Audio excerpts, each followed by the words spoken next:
তো দেখো আজ আমরা ৩ জন বাইকে বেরিয়ে পড়েছি একটু দাঁতের ডাক্তারের কাছে যাব বলে। আজকে দাঁতটা ক্লিন করানোর কথা, তাই আজকে বেরিয়ে গিয়েছি। আর এই যে আমার মেয়ে ছায়ার সাথে খেলা করতে করতে যাচ্ছে। তো ওকে আমরা ওর নানির বাড়িতে পৌঁছে দিয়ে আসলাম, আর তারপর চলে আসলাম ওর পাপা আর আমি ডক্টরের কাছে। তো এসে দেখি ডক্টর এখনও আসেনি, রোগীপত্র এখনও আসেনি। তো ইতিমধ্যে চলে এসেছে, তখন আমরা গেলাম আর কম্পাউন্ডারের কাছ থেকে দাঁতটা ক্লিনও করে নিলাম। দিয়ে ডক্টর দেখিয়ে বেরিয়ে চলে আসলাম। আর তারপর গেলাম আরুষির নানির বাড়িতে। তো নানির বাড়িতে খাওয়া দাওয়া করে আমরা বাড়ি আসার সময় এই যে আম্মু যতবারই যায় ততবারই কিছু না কিছু আমাকে দিবেই প্যাক করে। আমার আরুষির জন্য দেবে, আসলে নাতনি বলে কথা। তো প্রচুর চকলেট, কেক, আর চা পাতাটাও পর্যন্ত দেখো আমাকে দিয়ে দিচ্ছে।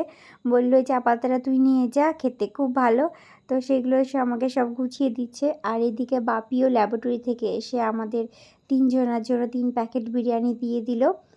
আর এই যে আমি আম্মুর সাথে বেরিয়ে পড়েছি। বাড়ির সামনে প্রচুর জল, এত বৃষ্টি হয়েছে যে জল পুরো জমে গেছে। আর এই যে আমাদের পাশের বাড়ি বাবুটা আমার মেয়েকে টাটা দিচ্ছে।